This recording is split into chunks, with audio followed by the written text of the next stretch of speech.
Okay, continuing with IT best practices, this slide is focusing a little bit more on passwords. So again, we talked about, making sure that you're not using the same password everywhere, making sure that you're reviewing the password requirements for each of your individual applications and technologies.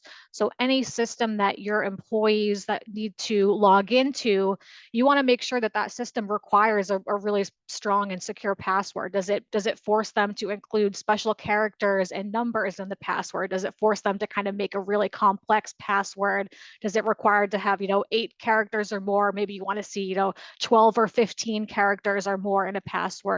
So not only do you want to make sure that people are aware of this, but you want to make sure that your systems and your tools and your technologies have the right password requirements, so they don't let your users go in and create a password that's password 123. You want to kind of require something a little bit more complex. Another really important component of cybersecurity is, of course, going to be multi-factor authentication, or MFA, sometimes called 2FA or two-factor authentication.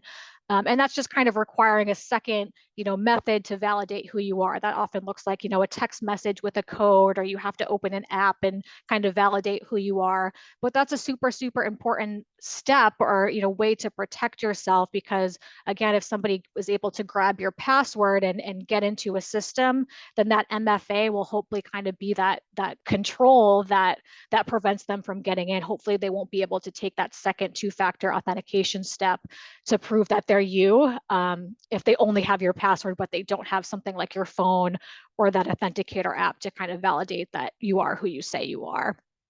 So really important to have MFA turned on for pretty much any tool that allows it. That's a really important factor when it comes to cybersecurity.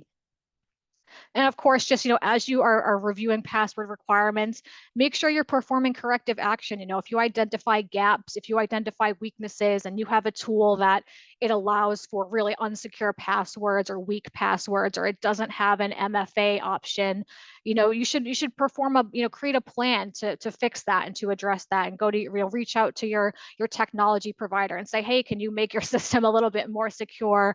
Can you add 2FA? It's worth reaching out and asking those questions, because you really want every system that you use to be as secure as it possibly can.